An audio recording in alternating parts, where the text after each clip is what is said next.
कैसे हैं सब स्टूडेंट? अच्छे हैं। चलिए आज हम भूगोल का जो मैंने आपको शेड्यूल दिया था कि हम भूगोल की क्लास कैसे कैसे लेंगे। टोटल हमने जो भूगोल की क्लास थी वो 30 से 31 हमारे जो टॉपिक है, ये मान लीजिएगा कि एक महीने में हम भूगोल की पूरी क्लास कंप्लीट करेंगे बिना घर से निकले और बिना किसी को पैसे दिए। आप यकीन मानिएगा, आप अगर दिल्ली जैसे शहर में आके पढ़ते हो तो आप भूगोल ही विषय के लिए कम से कम 20-25 हजार रुपए देंगे और इस तरीके से आपको क्लास घर बैठे नहीं मिल सकती जैसे हम आपको प्रोवाइड कराएंगे। तो चलिए आज का जो हमारा टॉपिक है, आगे बढ़ाते हैं अपनी बात को। सब बच्चे मेहनत और लगन के साथ हमारी क्लास से जुड़े और आपको इसका बेहतर परिणाम बहुत ही कम समय में देखने को मिलेगा। आप कहेंगे कि हाँ वाकई कोई टीचर है जो यूट्यूब के माध्यम से पढ़ाता है और जो ऑनलाइन क्लास लेता है वही ऑफलाइन है और जो ऑफलाइन है वही ऑनलाइन है। तो इसलिए मैं आप सब लोगों से रिक्वेस्ट करता हूं कि आप हमारी क्लासों से ज्यादा लोगों को जोड़ने की कोशिश करें। हमारे YouTube चैनल को लाइक और सब्सक्राइब जरूर कर लें ताकि आपको प्रतिदिन की क्लास मिलती रहे। देखिए आज का हमारा टॉपिक है, टॉपिक नंबर 1। मैंने आप अपना सिलेबस उठा के देखना, उसमें समझाया था भारतीय भूगोल की मानचित्र के माध्यम से सामान्य जानकारी। क्योंकि अगर बच्चा मानचित्र समझ गया तो समझो वो भूगोल समझ गया, और अगर भूगोल समझ गया तो समझो मानचित्र समझ गया, और अगर ये दोनों काम हो गए तो समझो हम एग्जाम समझ गए। एग्जाम को हम अपने हाथ में ले लेंगे।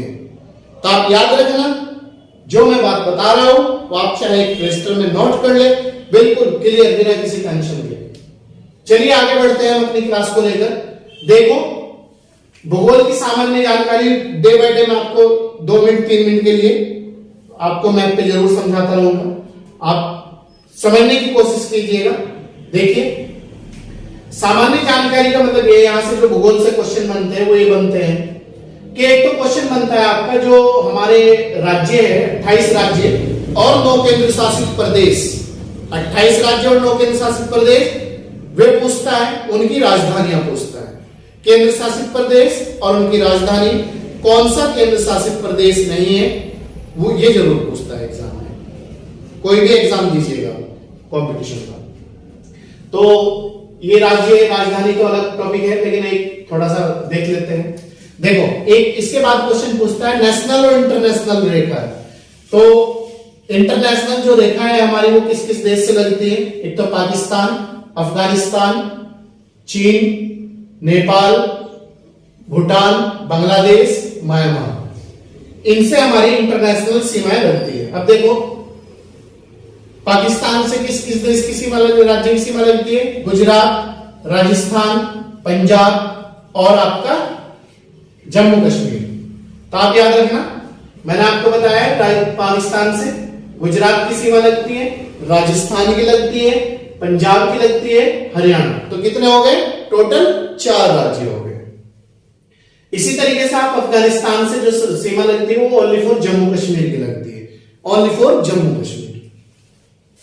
अब इधर देख लीजिएगा आप एक बार, चीन से किस किस की सीमा लगती है? चीन से आपकी जम्मू कश्मीर की लगती है, हिमाचल की लगती है, उत्तराखंड की लगती है, और आपकी सिक्किम की लगती है, और आपकी अरुणाचल प्रदेश की लगती है।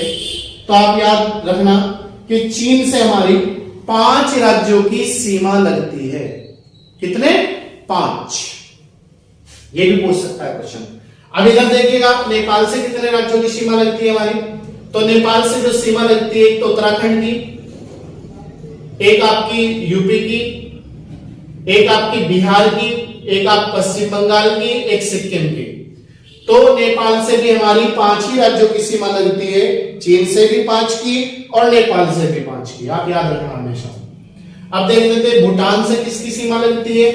तो ये है आपका भूटान, तो भूटान से तो सिक्किम की सीमा लगती है, ये देखना सिक्किम।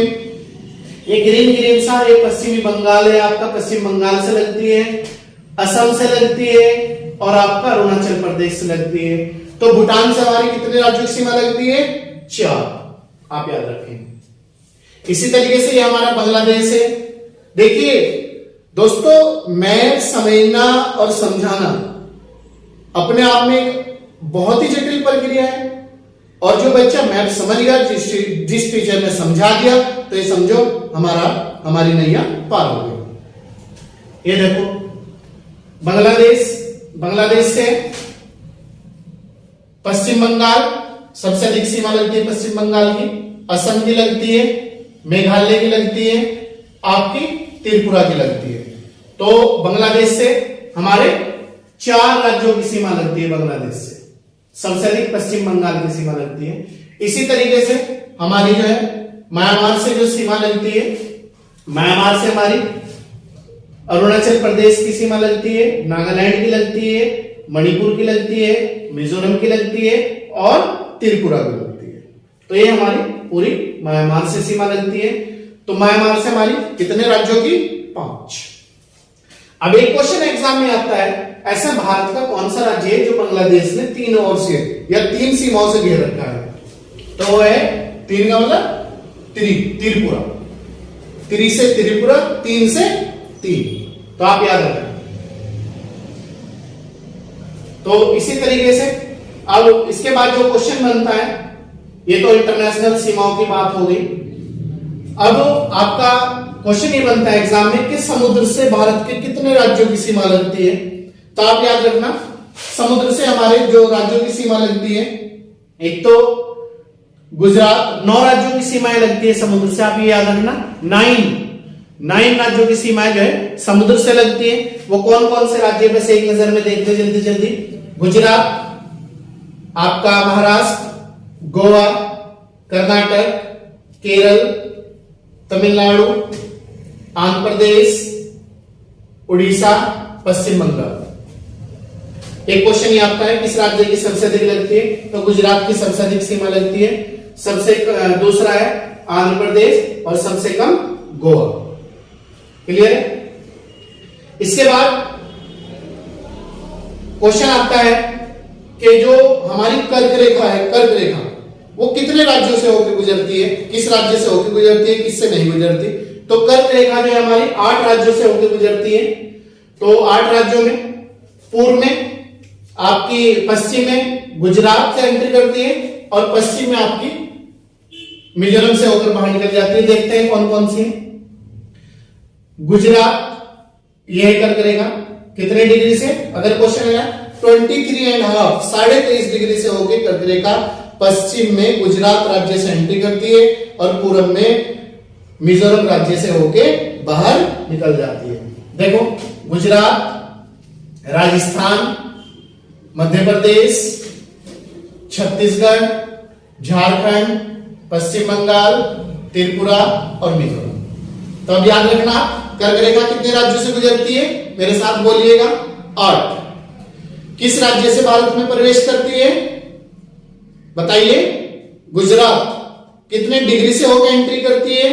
23.5 डिग्री से। पूर्व में किस राज्य से होकर बाहर निकल जाती है? मिजोरम। एक क्वेश्चन ये बनता है एग्जाम में, इससे क्वेश्चन ये आता है कि किस राज्य से गुजरती है, किससे नहीं गुजरती।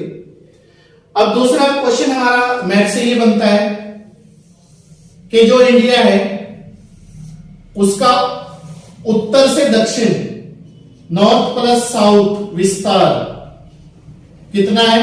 तो आप याद रखना 3214 किलोमीटर, मतलब जम्मू कश्मीर से लेकर कन्याकुमारी तक 3214 किलोमीटर। अब क्वेश्चन आता है पूर्व से पश्चिम या पश्चिम से पूर्व विस्तार। तो आपका वेस्ट प्लस ईस्ट, मतलब ये आपका पश्चिम प्लस पूर्व तक जो विस्तार है हमारा वो है 2933 किलोमीटर। तो अब याद रखना 3214 उत्तर से दक्षिण तक विस्तार है और पश्चिम से पूर्व या पूर्व से पश्चिम 2933 किलोमीटर का विस्तार है। ठीक है। अब दूसरा मैथ से क्वेश्चन बनता है एग्जाम में, आप बिल्कुल भी चिंता ना करें, ज्योग्राफी आपके हाथों पे होगी। आप 30 दिन की क्लास एक बार लेके देखें कंटिन्यूटी के साथ, ज्योग्राफी आप ये कहेंगे कि सर हम ही पढ़ा देंगे आगे आपको, आप चिंता ना करें बिल्कुल भी। और अगर आप मुझे पढ़ा दोगे तो मुझे बहुत अच्छा लगेगा कि भाई हमारे पढ़ा हुआ बच्चा इतना योग्य हो गया, इतना काबिल हो गया कि वो अपने सर को ही पढ़ाने लगा। तो ये सब चीजें एक मन में शांति भी पैदा करती है और शांति के साथ साथ ये चीजें आपको खुशी भी प्रदान करती है कि हाँ वाकई हमने कुछ किसी को ज्ञान दिया है। तो आप याद रखना। अब इसके बाद दूसरा क्वेश्चन ये आता है, ये तो हो गया आपका उससे कि भारत का उत्तरी बिंदु कौन सा है, कहां पर है। तो भारत का सबसे उत्तरी बिंदु इंदिरा कॉल है, जम्मू कश्मीर में है, जम्मू कश्मीर, ये याद रखना। दक्षिणी बिंदु इंदिरा पॉइंट है और आपका इंदिरा पॉइंट जो है ये है यहां पर, ये है इंदिरा पॉइंट। ठीक है। अब आपका आता है पश्चिमी बिंदु, ये आपका गुजरात में है, सरक्रीक के नाम से जाना जाता है, नेरा सरक्रीक गुजरात में। इसी तरीके से आपका क्वेश्चन आता है आपका पूर्वी बिंदु, तो आपका पूर्वी बिंदु ये है वलांगो, ये आपका अरुणाचल प्रदेश में है, वलांगो के नाम से जाना। तो अब आपको याद हो गया होगा, एक बार थोड़ा सा रिवाइज कर ले मेरे साथ। भारत का उत्तर से दक्षिण तक विस्तार कितना है 3214, पश्चिम से पूर्व 29 से 33। भारत का सबसे उत्तरी बिंदु कौन सा है, इंदिरा कॉल, जम्मू कश्मीर। दक्षिणी बिंदु इंदिरा पॉइंट, इसी का दूसरा नाम है पिगमेलियन पॉइंट, ये मन्नार की खाड़ी वगैरह में। सबसे पश्चिम बिंदु गुजरात में सरक्रीक और सबसे पूर्व बिंदु वलांगो है, अरुणाचल प्रदेश में। अब एक क्वेश्चन ये आपका है कि भारत की जो समुद्री रेखा है वो कितनी है। तो भारत की ये जो ये समुद्री रेखा है, मतलब ये है कि ये समुद्री रेखा प्लस ये आपके जो द्वीप वगैरह है इन्हें अगर हम मिला दिया जाए तो समुद्री रेखा भारत की हो जाएगी 7516 किलोमीटर। अगर मतलब तटों को प्लस ये जो हमारे द्वीप है समुद्र में टापू वगैरह है इन्हें मिला दिया जाए तो 7516 समथिंग होती है, मतलब थोड़ा सा और होती है। अब एक क्वेश्चन आता है एग्जाम में कि मुख्य भूमि की समुद्रीय तट रेखा कितनी है, भारत की जो मुख्य भूमि की समुद्र तट रेखा है वो कितनी है। तो मुख्य भूमि का मतलब है जो सिर्फ और सिर्फ आपके राज्यों की सीमाओं से लगी हुई है, तो वो आप याद रखना 6100 किलोमीटर, 6100 किलोमीटर। तो याद रखना कुल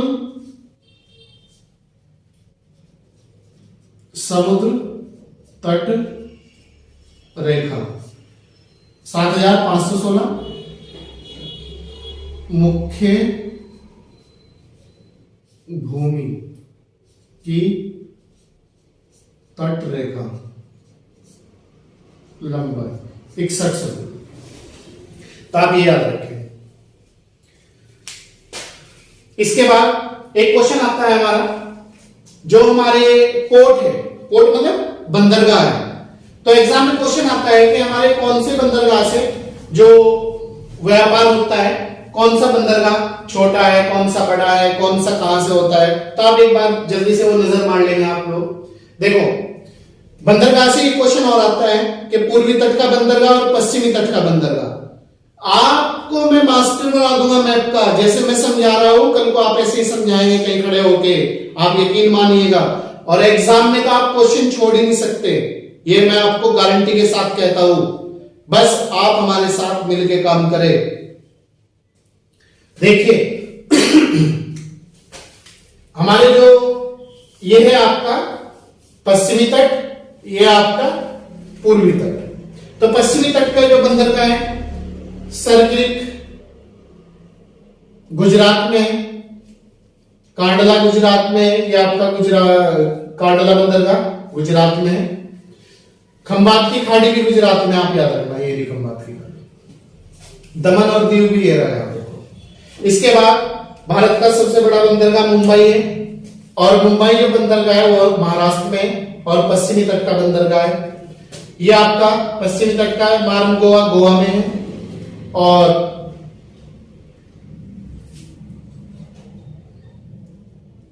कोच्चि बंदरगाह केरल में है, ये रहा केरल, और मंगलुरु बंदरगाह आपका कर्नाटक में है, ये रहा। तब आप याद रखना पश्चिमी तट के बंदरगाह कौन कौन से, एक बार जल्दी से रिवाइज करिएगा। कांडला गुजरात पश्चिमी तट का बंदरगाह है, मुंबई महाराष्ट्र पश्चिमी तट का बंदरगाह है, यही भारत का सबसे बड़ा बंदरगाह है, और इसी से सबसे अधिक व्यापार भी होता है। मार्म गोवा में है, पश्चिमी तट का बंदरगाह है, और मंगलुरु ये आपका कर्नाटक में है, पश्चिमी तट का बंदरगाह है। कोच्चि केरल में है, पश्चिमी तट का बंदरगाह है। अब आते हैं पूर्वी तट पे, देखिएगा पूर्वी तट पे चेन्नई, तूतीकोरिन और एन्नोर, ये आपके तीनों जो बंदरगाह है ये पूर्वी तट के हैं और तमिलनाडु में है स्थित बंदरगाह, पूर्वी तट और तमिलनाडु। इसी तरीके से आपका विशाखापट्टनम आंध्र प्रदेश का में है बंदरगाह, और ये आपका ये रहा, देखो लोकेशन ध्यान रखना, थोड़ा सा एक बार घर पे मैप जरूर होगा। जो बच्चा कंपटीशन की तैयारी कर रहा है, वाईएएस की करे, पीसीएस की करे, या किसी भी एग्जाम की करे, तो मैप जरूर होना चाहिए आपके घर में, ताकि आप देख सको इस चीजों को। तो ये आपका पश्चिमी तट पूर्वी तट का है, और पारादीप जो बंदरगाह है ये आपका उड़ीसा में है, ये भी आपका पूर्वी तट का है, और कलकत्ता जो बंदरगाह है ये आपका पश्चिम बंगाल में है, ये भी आपका पूर्वी तट का है। अब दूसरा क्वेश्चन आता है कि कौन सा बंदरगाह अरब सागर में और कौन सा बंगाल की खाड़ी में। तो आप याद रखना पश्चिमी तट के जितने भी बंदरगाह हैं अरब सागर में है, और पूर्वी तट के जितने भी बंदरगाह हैं बंगाल की खाड़ी में है। तो आप ये थोड़ा सा ध्यान रखें।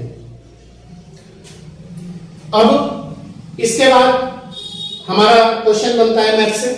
क्वेश्चन तो बहुत बनेंगे, मैं आपको डे बाय डे क्लास में समझाता रहूंगा, लेकिन बस एक ये थोड़ा सा ज्योग्राफी को स्टार्ट करने से पहले आपका मैथ का डेमो था।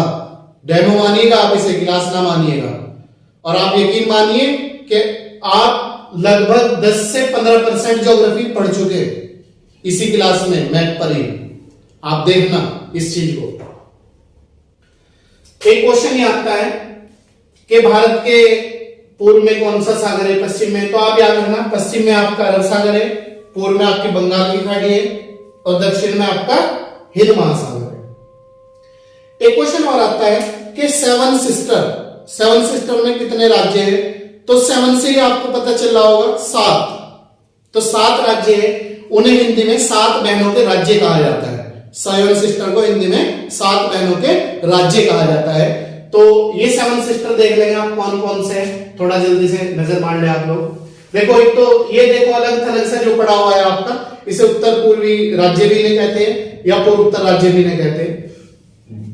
तो देख लो आप, अरुणाचल प्रदेश 7 सिस्टर में, असम, मेघालय, त्रिपुरा, आपका मिजोरम, मणिपुर, नागालैंड। तो इन्हें 7 सिस्टर कहा जाता है, और हिंदी में इन्हें 7 बहनों के राज्य भी कहा जाता है। तो दोस्तों मुझे उम्मीद है कि एक मैथ का थोड़ा सा डेमो था, आप जो भी समझाया गया वो आप समझ गए होंगे। अगर कुछ भी आपको प्रॉब्लम आती है इसके बावजूद भी समझाने की, तो आप एक बार कमेंट बॉक्स में जरूर हमें बताएं।